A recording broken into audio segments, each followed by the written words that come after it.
अध्याय 1 अधिक मास और 84 कोस परिक्रमा का दिव्य आह्वान। वृंदावन से बहुत दूर राजस्थान सीमा पर बसे एक छोटे से नगर में हरिदास नाम का एक धनी व्यापारी रहता था। उसके पास धन दौलत की कोई कमी नहीं थी। विशाल हवेली, अनेक दुकानें, खेत खलिहान और दूर दूर तक फैला हुआ व्यापार, सब कुछ था उसके पास। नगर में उसका बहुत सम्मान था। लोग उसकी सफलता की मिसाल देते थे। लेकिन एक बात ऐसी थी जो किसी को दिखाई नहीं देती थी। हरिदास बाहर से जितना सुखी दिखाई देता था, भीतर से उतना ही बेचैन था। रात को वह देर तक जागता रहता।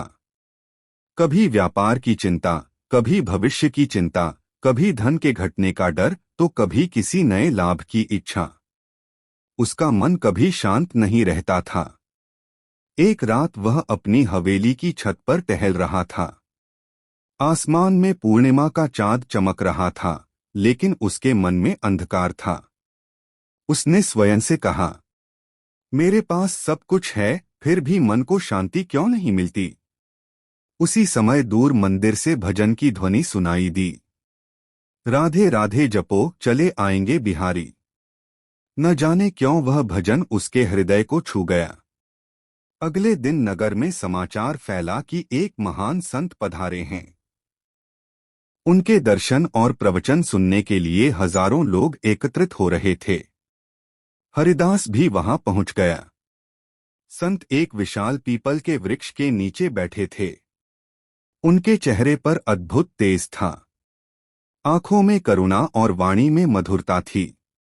संत कह रहे थे, मनुष्य संसार में धन, पद और प्रतिष्ठा तो प्राप्त कर सकता है, लेकिन यदि भगवान का स्मरण नहीं है तो उसका जीवन अधूरा है। यह वचन सुनकर हरिदास के मन में हलचल होने लगी। प्रवचन समाप्त होने के बाद वह संत के चरणों में बैठ गया। गुरुदेव, उसने कहा, मेरे पास सब कुछ है, लेकिन शांति नहीं है। कृपया मुझे कोई ऐसा मार्ग बताइए जिससे मेरे जीवन में सुख और संतोष आ सके। संत मुस्कुराए। उन्होंने पूछा, क्या तुमने कभी भगवान को पाने का प्रयास किया है? हरिदास चुप हो गया। उसने जीवन भर धन कमाने का प्रयास किया था, लेकिन भगवान को पाने का प्रयास कभी नहीं किया था। संत ने कहा, कुछ ही दिनों में अधिक मास प्रारंभ होने वाला है। इस बार ब्रज की 84 कोस परिक्रमा करो। हरिदास ने आश्चर्य से पूछा, गुरुदेव, क्या इतनी लंबी यात्रा करने से मेरे जीवन की समस्याएं समाप्त हो जाएंगी? संत ने उत्तर दिया, यदि केवल पैरों से यात्रा करोगे तो नहीं, लेकिन यदि हृदय से यात्रा करोगे तो तुम्हारा जीवन बदल जाएगा। फिर संत बोले, क्या तुम जानते हो कि 84 कोस परिक्रमा का महत्व क्या है? हरिदास ने सिर हिलाया। संत ने कहना शुरू किया, ब्रजमंडल लगभग 84 कोस क्षेत्र में फैला हुआ है। यही वह पवित्र भूमि है जहां भगवान श्री कृष्ण ने अपनी बाल, किशोर और दिव्य लीलाएं की थीं। मथुरा, वृंदावन, गोकुल, नंदगांव, बरसाना, गोवर्धन और असंख्य पवित्र स्थल इसी परिक्रमा में आते हैं। कहा जाता है कि जो भक्त श्रद्धा और भक्ति के साथ इस परिक्रमा को पूर्ण करता है, उसके जीवन में आध्यात्मिक जागरण होता है। हरिदास मंत्रमुग्ध होकर सुनता रहा। संत ने आगे कहा, और जब यही परिक्रमा अधिक मास में की जाती है, तब उसका महत्व और भी बढ़ जाता है। अधिक मास को पुरुषोत्तम मास भी कहा जाता है। यह भगवान विष्णु और भगवान श्री कृष्ण को अत्यंत प्रिय है। इस मास में किया गया जप, तप, दान, व्रत और तीर्थयात्रा अनेक गुना फल प्रदान करती है। हरिदास के मन में एक नई आशा जागी। संत ने अंतिम बात कही, याद रखना, 84 कोस परिक्रमा केवल एक यात्रा नहीं है। यह अपने भीतर छिपे अहंकार, लोभ, क्रोध और मोह को त्यागने की साधना है। ये शब्द सीधे उसके हृदय में उतर गए। उस रात हरिदास सो नहीं पाया। वह बार बार संत की बातें याद करता रहा। अंततः उसने निर्णय ले लिया, मैं इस अधिक मास में 84 कोस परिक्रमा अवश्य करूंगा। कुछ दिनों बाद अधिक मास का शुभ आरंभ हुआ। नगर के मंदिरों में विशेष पूजा होने लगी। भजन कीर्तन की ध्वनि चारों ओर गूंजने लगी। हरिदास ने अपने परिवार को बुलाया। उसने अपने पुत्रों से कहा, जब तक मैं वापस नहीं आ जाता तुम लोग व्यापार संभालो, मैं ब्रज यात्रा पर जा रहा हूं। परिवार के लोग आश्चर्यचकित थे। जिस व्यक्ति ने वर्षों तक व्यापार के अलावा कुछ नहीं सोचा था, वह अब तीर्थयात्रा पर जाने की बात कर रहा था।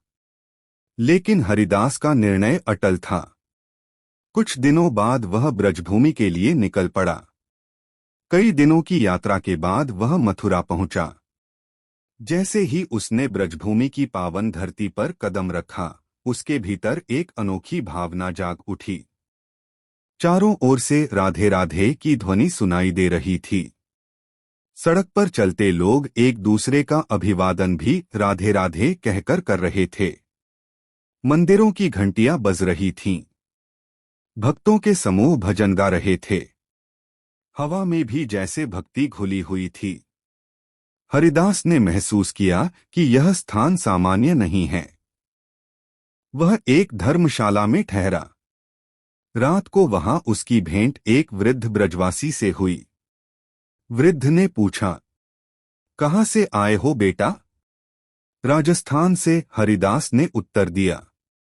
और यहां किस लिए आए हो? 84 कोस परिक्रमा करने। वृद्ध मुस्कुराया। उसने कहा, भाग्यशाली हो। ब्रज में बुलावा बिना किसी को नहीं मिलता। यह सुनकर हरिदास चौंक गया। क्या सचमुच? उसने पूछा।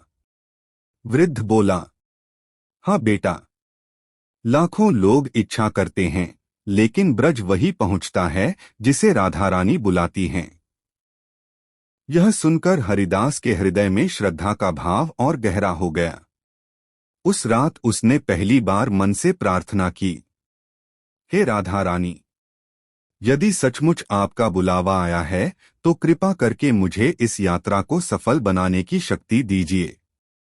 बाहर मंदिर की घंटियां बज रही थीं। अंदर हरिदास का मन धीरे धीरे बदलना हो चुका था। उसे पता नहीं था कि आने वाले दिनों में ब्रज की पावन भूमि उसके जीवन को पूरी तरह बदलने वाली है। और यहीं से प्रारंभ हुई उसकी दिव्य 84 कोस परिक्रमा।